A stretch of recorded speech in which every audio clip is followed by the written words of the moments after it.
To sync this podcast to the episode, pause now and hit play right after the previously on. Hello, everyone. Welcome to the Outlander podcast. I'm Matt Roberts, executive producer and writer on Outlander. And we're here again, alone in my home office, enduring more of the lockdown for coronavirus, as I'm sure all of you are as well. I'm social distancing is what we're calling it. Anyway, I'm social distancing from our writing staff as we go. We are actually working on season 6. Thankfully, technology has brought us to a place where we can all communicate on a daily basis. And just so you know, the writers are working hard. Um, you know, breaking season 6 and getting the scripts written, and we're moving forward as best we can, hopefully to keep Droughtlander as short as possible. Not that we have any say about what the virus does, but we're doing our part here. Here we are with episode 510, Mercy Shall Follow Me. Uh, this was written by Megan Farrell Burke, directed by Annie Griffin, and yeah, here we are, Wilmington. This was a episode we talked about when we were breaking. Um, uh, Stephen Bonnet, who is now with us on screen, we talked about finishing the Bonnet story. Throughout the season so far, we have given little tidbits of what he's been doing in his life, and uh, working behind the scenes to really, get his son back, who he perceives his son. Um, so we worked uh, into we worked in the room trying to see where the best fit to bring the story to a conclusion, and episode 10 seemed to be the perfect spot. And as you'll note, the book readers, as you'll notice, we brought a story from book 6 up um, into this episode. Uh, we've always kind of never shied away from finding something in a book, and the story fitting whatever season we're working on, and putting it in. Um, some stories actually work like that. We do flashbacks like that quite a bit too. But this was one of those stories in book 6 that it takes place in chapter 100 and something or so. And we thought, rather than to wait the entire um, season 6, we would bring it up and finish it off in season 5. Um, Ed Spaliers and Billy Boyd, who plays Forbes here, always love them on screen. They're so fantastic, dynamic actors. Um, you give them anything to do, and they test the limits, and that's what I like. In different takes, you see 5 or 6 different takes of a scene sometimes, and the actors can really give different nuanced performance, making the choices in editing. Which one you're going to use. Obviously, try to use the one that best tells the story, but they do give you a lot of choices. And this is one of those scenes where um, their dynamic, their play off each other was it changed in each take, but not to the point where it was a completely different scene. It was just there's subtle little differences, and it makes those choices difficult.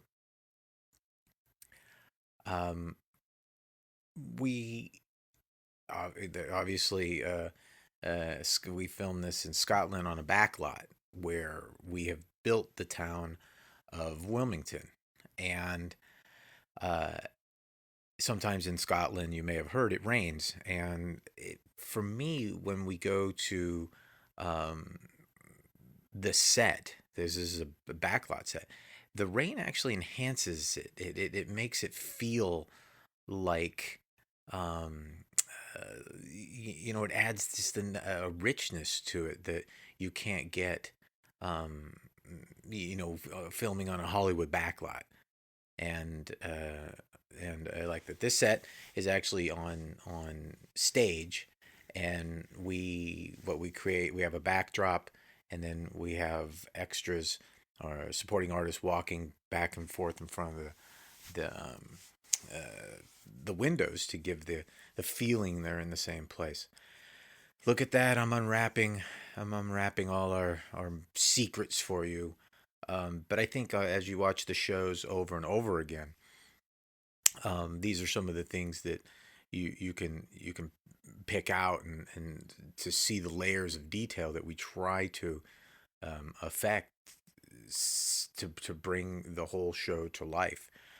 No detail is overlooked. We talk about each department has something to be concerned over, something to worry over. Production design worries about the look of the entire show. And then within production design, there are different um, sub departments. So there's props, and there's set decoration, there's painting, there's um, the people who there are artists who paint the actual sets, go back over them and make sure that they look aged. We let this set age itself out on location. Gary originally painted it, and a lot of times we keep things uncovered and just let the weather do its work. So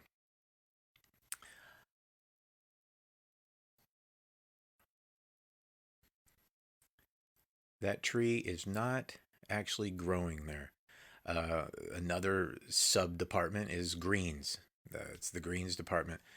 We have one of the hardest working greens department, I think, in the world. They have built us forests. They built us a jungle in South Africa, and just exactly what it um, kind of conveys in their name is that they're the greens department. Life, the growing things is their department.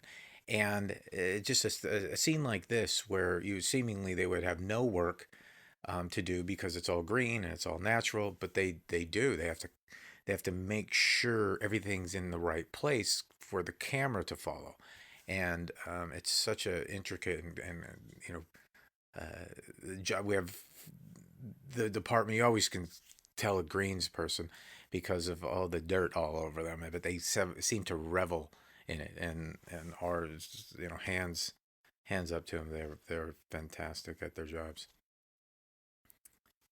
We found this location. We were doing some scouting one day, and we found this location, um, and it just seemed to fit. This building was already there on this the site of this pond, but the way the pond moves through is situated, the prevailing winds come across it, and it makes it feel like there's a current, and it looks like there's a river flowing outside. So um, we we lucked out, and then Gary and his team, of course, came in and redid and redressed everything and painted and put a new roof on, as they tend to do. We had to travel quite a distance to find a beach in Scotland that resembled a beach in North Carolina, and and we found one a couple hours kind of southeast of our studio. Um, and I think both Katrina and Sophie had a pretty good time being out there walking along the beach. Um,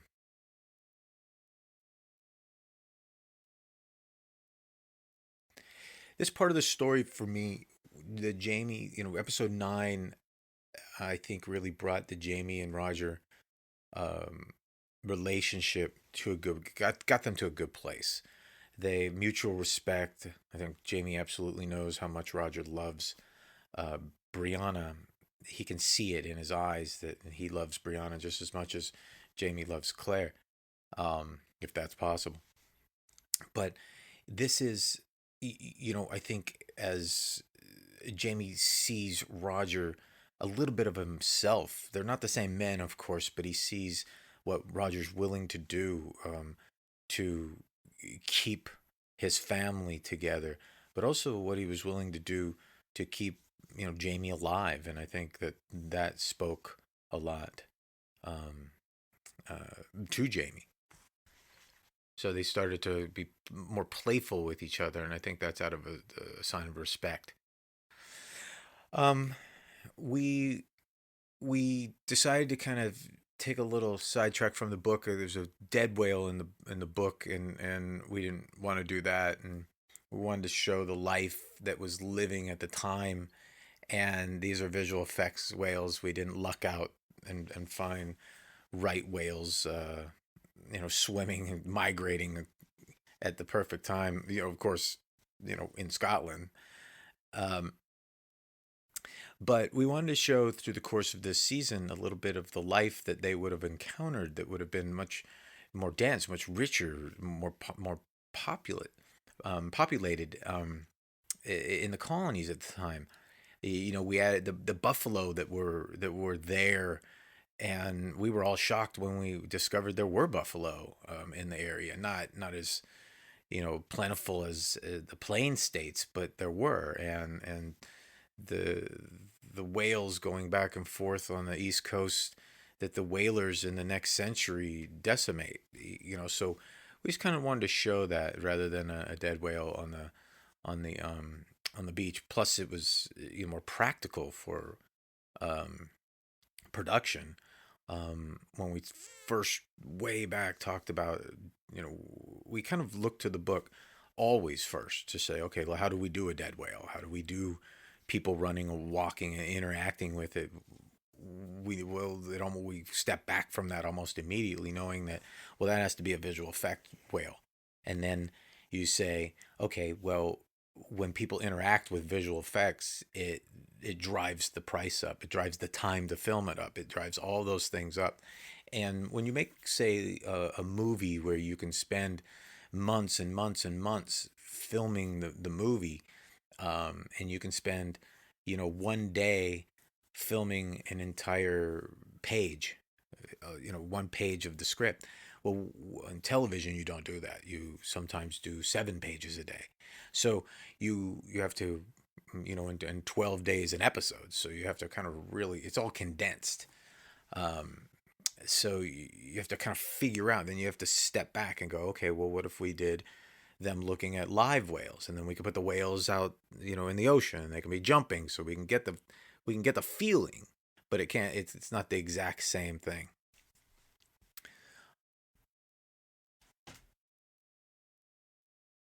This is one of those. We have a fight. One of these fights are broken down over the course of the 5 weeks that we prep the episodes. So we start breaking the fights down almost immediately. Um, we have essentially we come into a room, we all talk about them, we start to choreograph in a way of this is what we want to happen. Tonally we want this to happen, and then we give that over to our coordinator Dom, who then gets his stunt team in and they play every part. So someone plays Jamie, someone plays Roger and Ian, and they start choreographing those moves. And then we bring the actors in to see the moves, and then they start taking they take their cues from that, but then they start bringing their own moves into the scene, and then it has to start somewhere, and then everybody kind of builds on that, and then it's either we see a live performance of it or a videotape, and then we give notes on it and we work it in, and then you get to the actual space because this is done in the stunt room, and they tape out whatever space we're going to use, um, and then, but believe it or not, no matter how accurate you are taping out a space in a meeting room or in the stunt room, you get to the actual location and almost everything changes.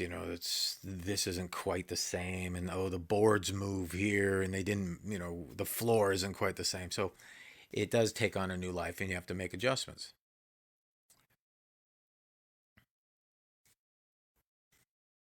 I don't know if you noticed in the earlier scenes with Bree and Claire walking, we did some POV shots and hinted that that might have been somebody watching. Well, guess who was watching?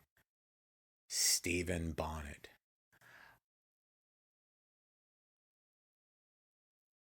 I like how you never know what you get with Stephen.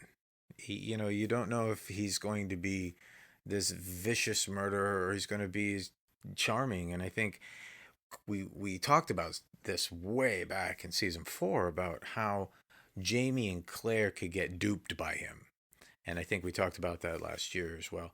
That he had to be a somewhat charming guy, because if he wasn't, Jamie would see right through him. Claire would see right through him. They've dealt with enough people in their lives to know when someone's, lying, and that's why when talking with Ed about the part, it has to come from a place where he truly believes what he's saying when he's saying it. Because if he didn't, um, the person on the other end would completely, they would know that he was a liar. And I think if Stephen Bonnet took a modern day lie detector test, he would pass with flying colors. That's the person he is. Once again, all this was filmed a couple hours southeast of the studio. Uh, Hats off again to our location department for finding such a location that feels like it could be North Carolina. I always love going into meetings with production, some of the production departments, and I'll say things like, "Hey, we need a beach that looks like this," and we'll have a picture, and the look on their face is, the shock, and then they go about doing it. This is an actual composite, so this is a beach shot of the beach where we actually just shot. But then what we did is visual effects. We dropped the Bonnet's beach house, so to speak, in, and then we added the ocean on the other side to create the illusion of an island. So I thought that was really well done, and the lighting was very, very much on the day. So we sent up a drone to get that shot under the beautiful lighting conditions.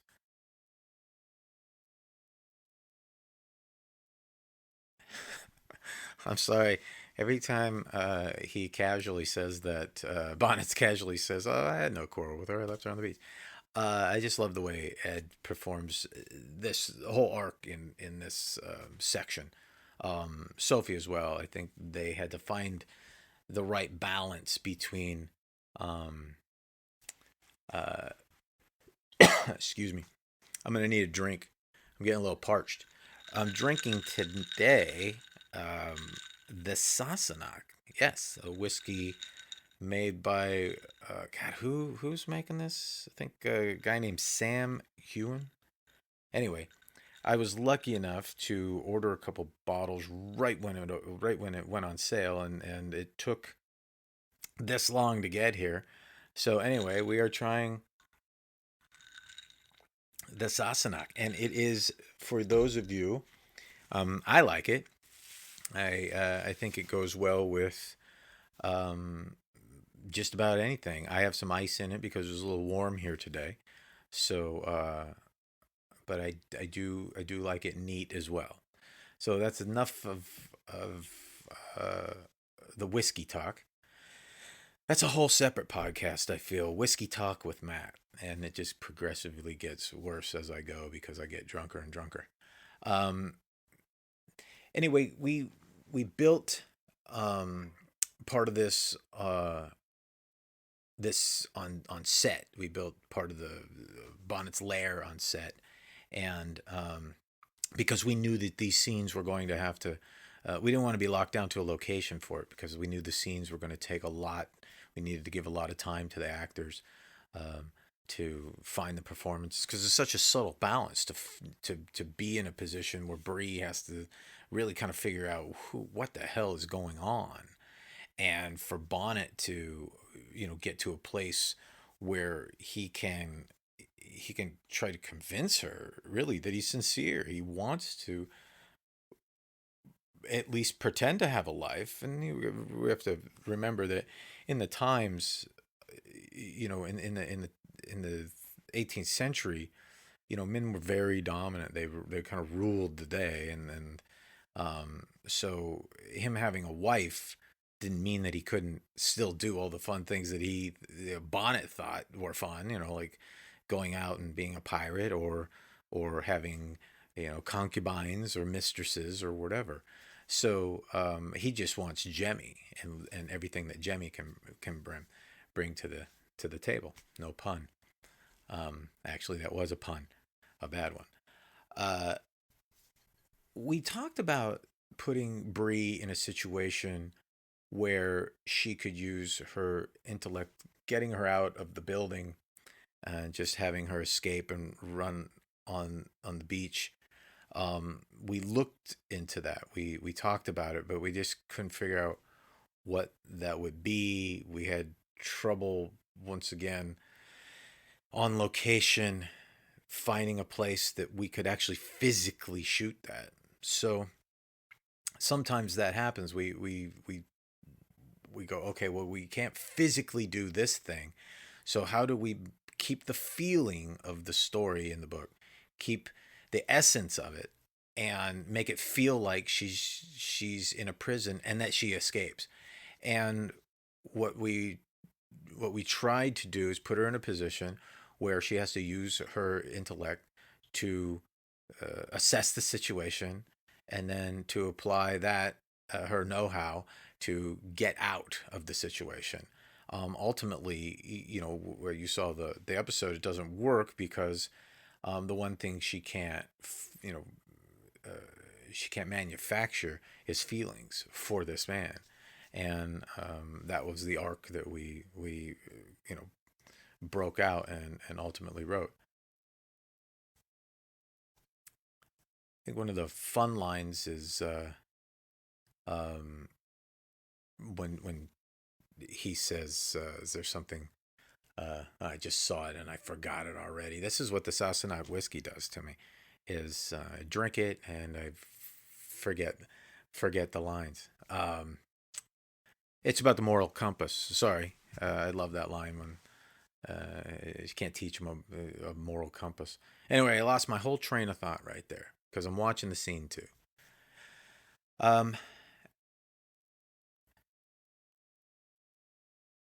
I think we wanted to play that when he mentions Jemmy or Jeremiah, that that's when she starts to worry, and that's when she changes her whole tone. Is I'm going to have to play along here to get out, to figure this out, to buy some time.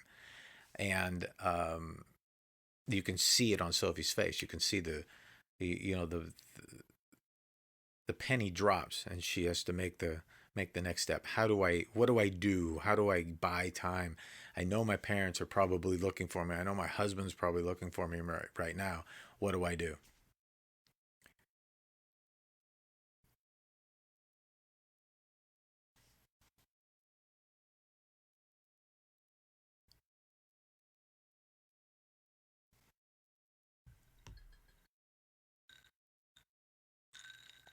I think we probably should have inserted a shot of the books from her POV there.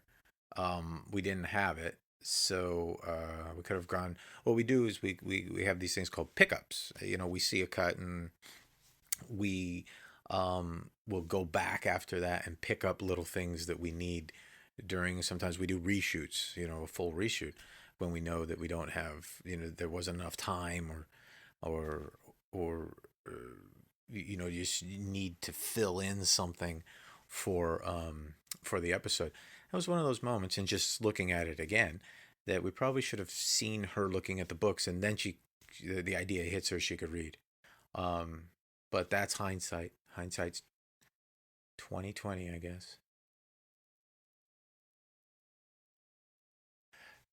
This was We talked about, in toning the episode. We wanted her to feel trapped, There was a sound of a locking door. She can't get out. He has her. Um, and and then he also has to kind of feel like he's becoming more vulnerable. No one's trying to pretend that Bonnet is um, this uh, sorry soul and a good person. It's one of those things that maybe if circumstances, imagine, I mean, we mentioned this in the room, imagine if instead of the story of Bonnet being, thrown for dead with by his construction buddies, um, that he was found by Jamie and his family, and raised up. Would Bonnet have been the same person? And that was the question we asked. Would he be the same person? Um, and we compared that to, say, Blackjack, and said, would Blackjack be the same person? And for me, I think Blackjack would be exactly the same person. And also for me, I think Jamie's influence on Bonnet would possibly have changed him and made him a better man. And all the influences on Bonnet's life has turned him into this person. Now, that being said, I don't think in this moment, Bree's love or anybody's love is going to change who Bonnet is. He's a grown man. He is who he is, and I don't think all. I think that nothing's going to just flip a switch and come back to him. But that's just me riffing on who a character. Bonnet. Our Bonnet is slightly different than the Bonnet in the books, of course. This was uh, what we also talked about this in talking to Sophie about it, is that she is not reading obviously Moby Dick, and that it has to feel like she's kind of remembering passages and then adding things of her own and kind of carrying the story through by memory. But it had to absolutely feel like she was kind of making it up as she was going along. And I believe it, you know, I believe it does. She remembers his name and certain little points to that big book. It also helps to mention that she had earlier in the earlier scene that she read it.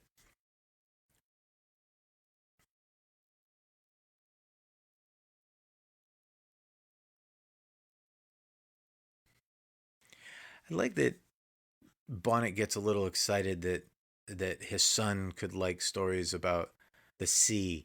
That um, hey, he might be like me, because of course Bonnet's going to look for any connection, um, and he because he wants Jemmy to be his. He thinks Jemmy's his. No one's going to tell him otherwise. Um, this is the real Bonnet coming out, I think, a little bit.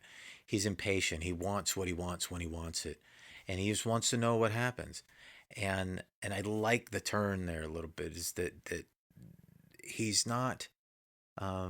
He can never be the man who he thinks he wants to be, because there's a lot of layers here. There's a lot of layers.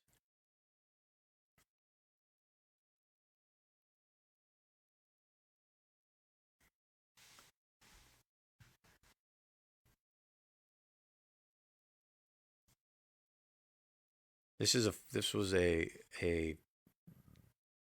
difficult scene to cut. There's so much going on that you want to be in the right spot. Meaning you want the cut to be in the right spot with each line delivery. Who is it? The reaction you want? Is it the line you want? And because each performance was so um, deep and rich, so you want to make sure you're in the right spot. And I think in the end, we spent a lot of time with this scene, and I think we found a really good balance here as well. More time, throat's getting dry.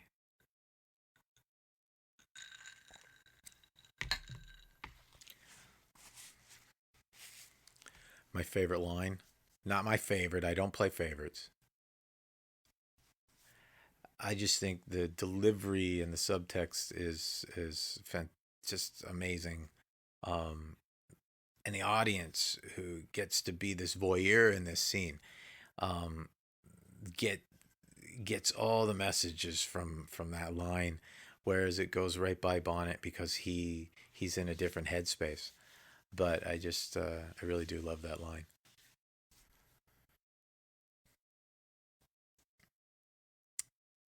I think in telling the story again to Bree, um, he tells it in a different way because he's opening here. He's opening up a little more, um, and it it makes him slightly vulnerable, and I think that comes to pass later in the episode is that he felt he was being too vulnerable, and this is a person that just doesn't do that. But having having created some manufactured connection with her, and as the book readers know, they have even more of a connection in the book. We we've stepped that back, I think, a bit. Um, we always talk about it and how far we can go and how far um, we can take things. I think another thing we don't talk about um, on the podcast here is the balance between what we show on screen and what you read in the books. And I know we've talked about some of that, but the thing is when you read something in the when you read something in the book, you can kind of edit whatever you want when you want. You can even flip pages and jump ahead. I've talked to people in different um,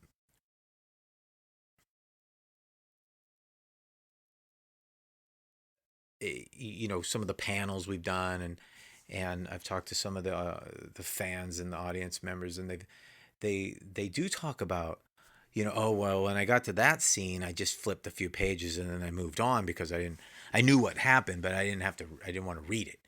And I realize in hearing that, and you read that on Twitter sometimes or Instagram or that you realize, oh wow, that's too graphic for them even reading.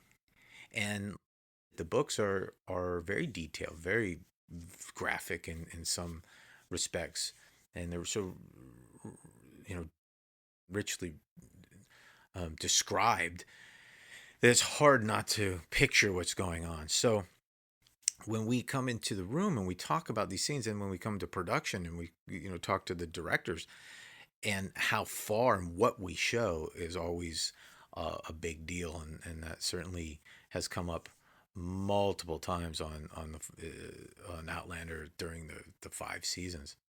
Um, this was a scene that I digress. I'm sorry about that. This was a scene that we talked about. We actually filmed a couple times. We had to go back and film it again.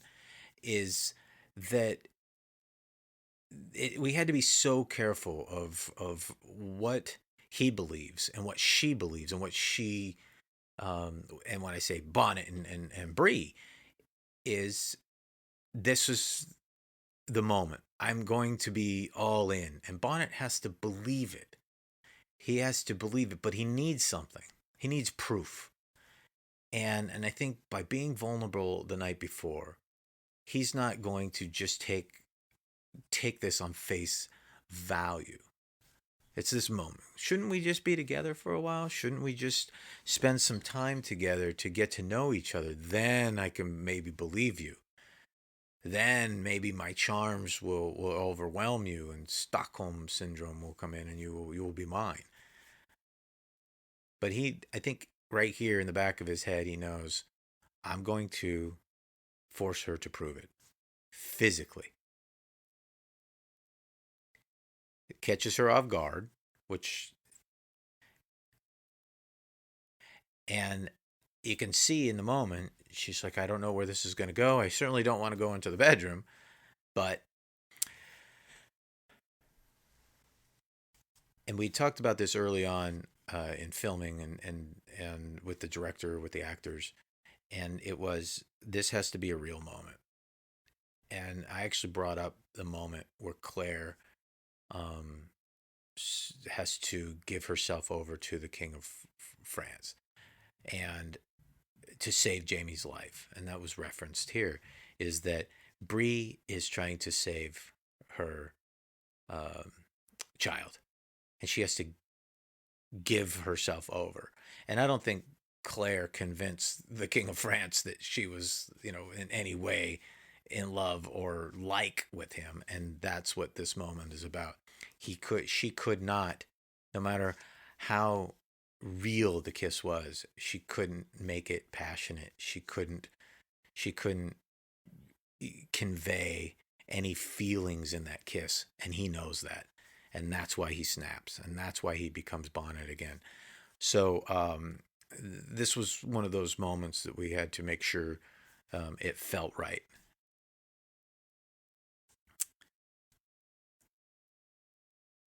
And then these are, you know, one of the graphic moments I was talking about.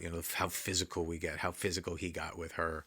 You know, in the fact that she would, you know, that physicality is memories of what he did to her before.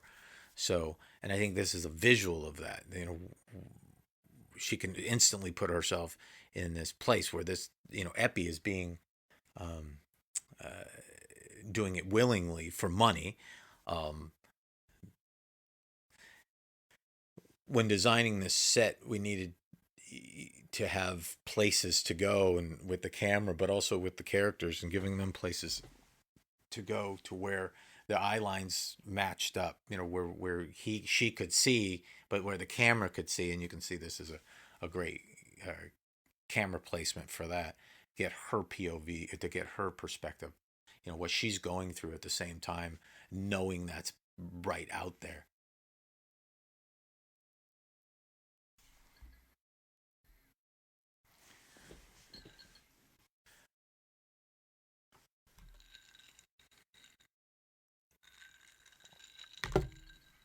Sorry, drinking must be done. I cannot help myself.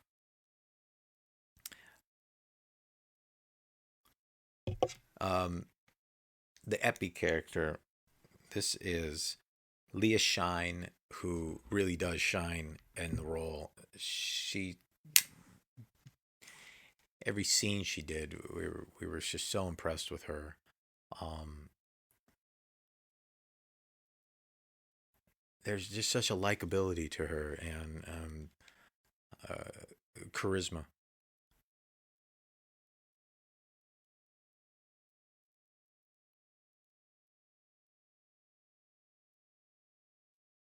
I, the desperation in in Bree and the casualness in Epi, the dynamic is so desperate. I could feel, it's palpable what Bree is going through, but Epi's just really not reading it, and I love that dynamic in this scene.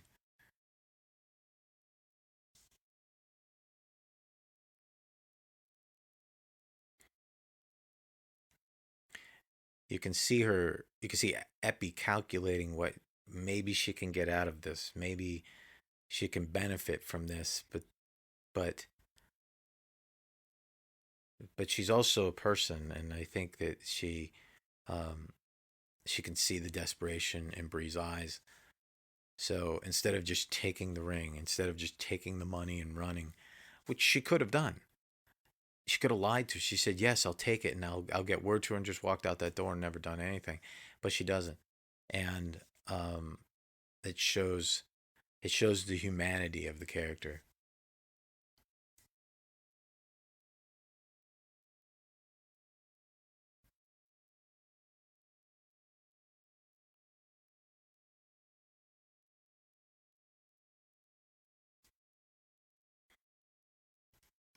I think that was a natural utterance. Um, just came out. It felt real too. Chris Donald plays Wiley, and he was so fantastic in episode 6. We were trying to find a place to bring him back, and this is the moment we felt like Roger and Jamie can throw him against a wall and push to find where Bonnet, where Bonnet could possibly be.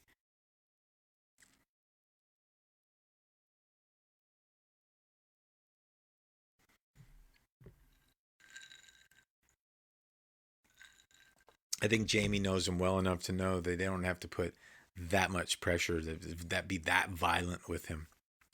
Just that subtle show of the knife. He knew that was going to be enough to get him to open up. The real thing was just finding Wiley and getting him to a kind of a secure location so they can talk to him.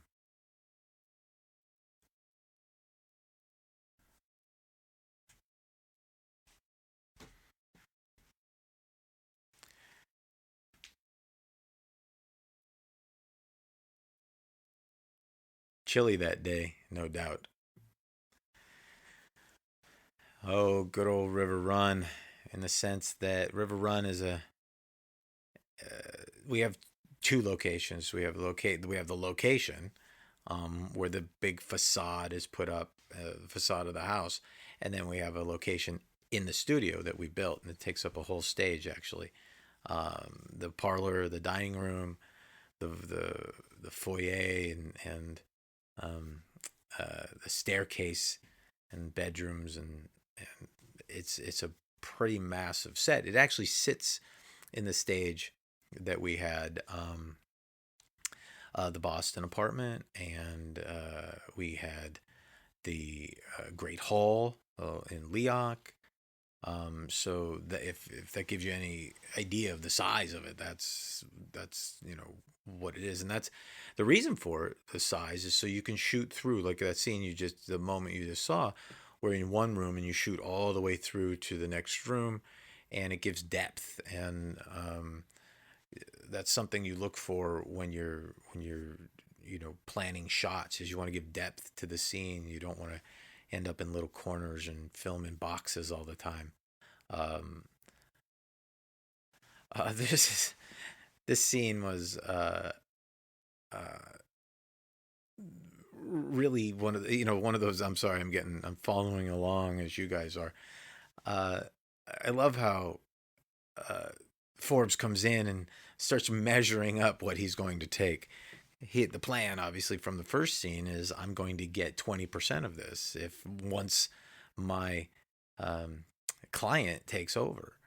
And then when she hits him with, she wants to give some of these things away, um, you can just read it on his face. And once again, Billy Boyd, he's magic.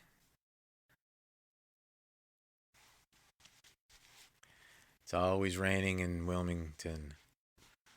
I actually drove through Wilmington and it wasn't raining. So, coincidence? I don't know. Jamie walks into a brothel, and let's say Jamie probably knows his way around a brothel. I like the look that Sam gave, like when he walked in and he looks around. Not that he'd been there before, but just that, he used to live in a place like this. So, I'm sorry. Uh, Sam's look to Claire there, the way he kind of looked at her. Are you threatening her?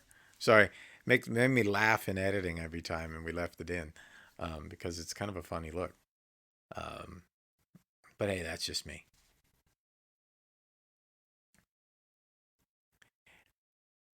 So as I was saying, this is that's a big facade that we do, and out on a location. It's all dressed, and then we do all the interior shots on stage. So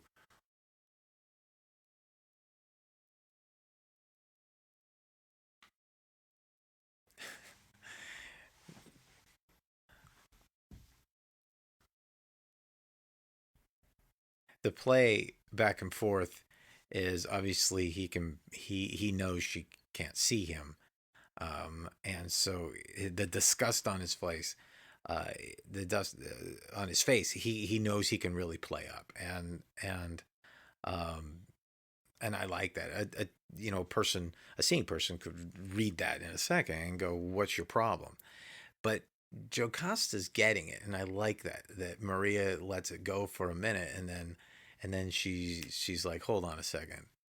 Um, she probably knows that Forbes is an irritable kind of guy anyway, but when he takes a step too far, she's getting it. She's like, "Hey, this is none of your concern. Just do my bidding for me. Make sure this is given away."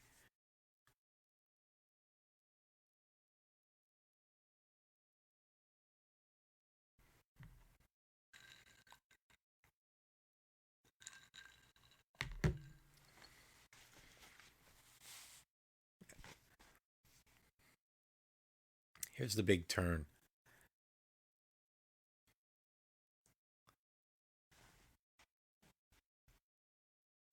I think. Do you think Jocasta really hoped it was Forbes? I think she was, working under pressure in season 4, trying to find Brianna a, a husband in desperate times. So I think that was she was placating him there.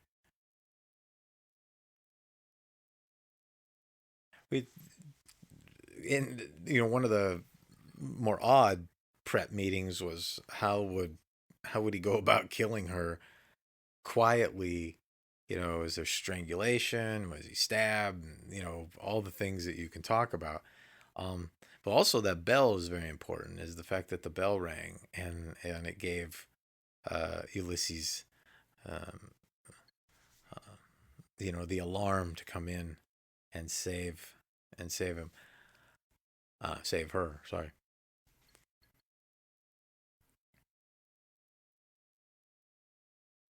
it was a moment of actually saying her name. He probably has never really said it to her.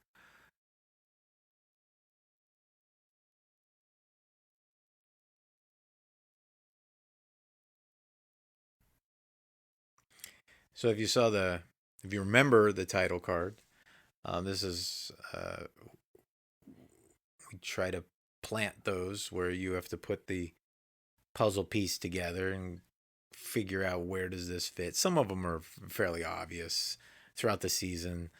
The printing press was pretty obvious, and um, I think the Dunbonnet was obvious. But those are the ones that you don't have to piece together. They fit into the story, but um, where we've done um, over the years, we've actually kind of changed them um, to tell part of the story. Uh, you guys probably remember more of them than I do. I just believe it or not, for all of us who work on the show, you get intimate with what you're working on in front of you in the moment. And right now it's season 6, and we are digging into all the aspects of that. The designers are still working from home in Scotland, so on a daily basis I'll get design drawings and concepts, and I'll look at them, um, and then I'll get a reminder, hey, you have to do the podcast for 5:10, and of course the first thing I do is I go find the whiskey I'm going to drink.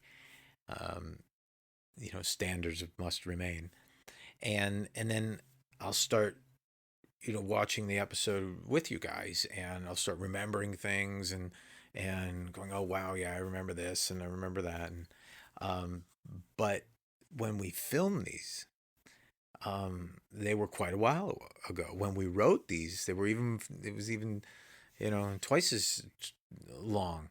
Um, because they go through the drafts of scripts, um, and then through production, and then weeks of prep, and then weeks of filming.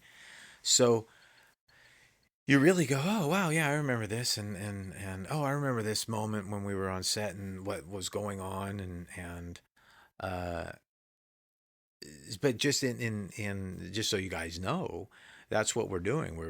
We try to get ahead of the game, so we have not, you know, rested during this time. So whereas I woke up this morning having meetings and conversations and working on scripts, um, here I am, you know, a little later in the afternoon, looking at season 5 and trying to go back all the way to when we filmed some of these scenes and when we wrote some of these moments. So please forgive if I don't remember everything. Um, and I'm just trying to uh, give you as many facts as possible. Um, and I will say, for me, I'm getting pretty excited about season 6. It's looking good, lots of good stuff. Um, and I was getting a lot of questions about, seasons in the future. And as we always say, there's, we always want more Outlander. And as far as I know, and this is as far as I know, I don't believe everybody tells me everything, but I don't know that season 6 is the end. That's all I'm saying. I don't know that.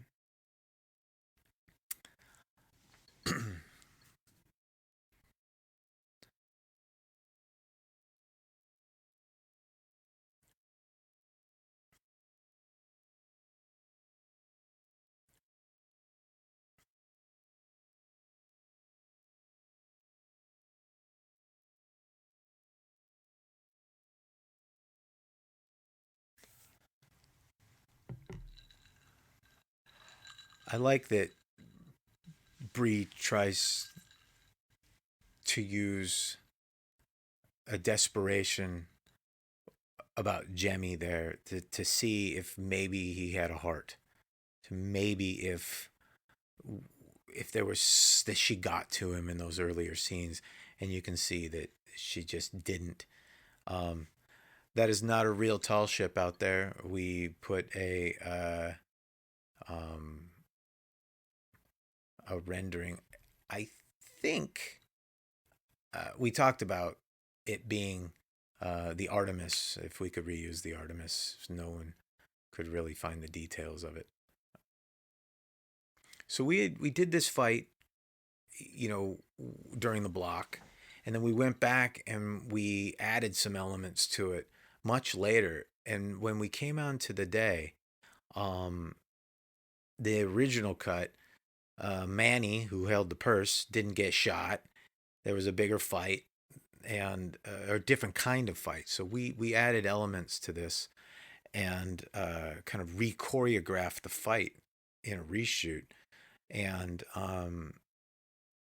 thought it worked out kind of well because the day we picked to go do the reshoot, it's always a crapshoot in Scotland, especially going to the coast, and the days matched up perfectly. The tide matched up, the clouds. It was just every now and then you get really lucky, and this was one of those days. So it just seamlessly cut together, and you would never know what moments were from one day to the next.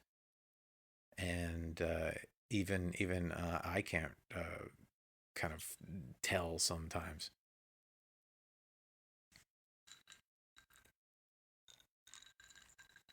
Boy, that's a callback way back. You guys remember?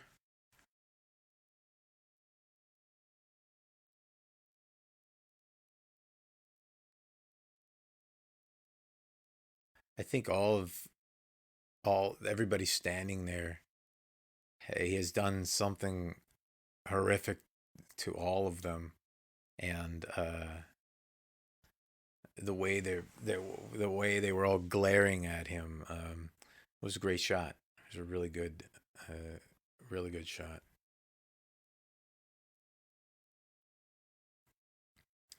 So minor time jump here coming up. Uh, Sometimes I don't know if you guys if we've ever talked about refrigerator logic. We use this sometimes in television writing. We say refrigerator logic. It's when you write something or when it's filmed and you do something and you see it and then the show's over. You walk to the refrigerator to get a snack or something to drink, and something pops in your head. And this happens for movies. And you get home and you're having a snack, and you go, "Oh, wait a minute, hold on, how did that happen?" Or there's always a moment for me. My big refrigerator moment is in Indiana Jones, Raiders of the Lost Ark, and it's when Indiana Jones gets on the submarine, and then the submarine goes down, and then he gets to the Nazi island, and you go, "How'd he get in the submarine?" Because they clearly would have had to seal it up tight. And it's one of those moments where you go, "Well, that's refrigerator logic." And you go, "Who cares? He got there and he saved the day, and it's a great movie." So, well, at least I think it's a great movie. So this was one of those time jumps. How did Tryon, intercede if he's not there, and letters, and I think it's ships. Maybe a ship sent a message to New York, and another ship came down, and it just traveled faster. Once again, I hope your snack at the refrigerator was as tasty as mine during this moment. But to me, it was all about the moment. And the moment is Bonnet getting his. And we always knew it would be Bree doing this, from day one. Bree and how we were going to do it, and how we were going to get the water to rise, and how we were going to get Ed into the water to make him safe. And the moment he sees her, and does he see her, and do we see her? All those things, were talked about in endless meetings, and ultimately in the cut we came to, this is that we're beyond Bonnet, beyond Bonnet, beyond Bonnet. Don't show them. Don't show Bree and Roger, and then he Bonnet can see something on shore. He knows what it is, and then and this was another moment we talked about. I think Roger knows the answer, and I think Bree knows the answer, but they might not be the same answer. And I think we all, as the audience, have our own conclusion. And that's what's so great about the ending to me, is that the ending is whatever the ending is you want. Um, Again, that was Ep 510. Here we are, almost done with season 5. We got 2 fantastic episodes coming up, and I hope you'll be there with us. Thank you very much. And as always, in this time, be safe and take care of yourselves. Thank you.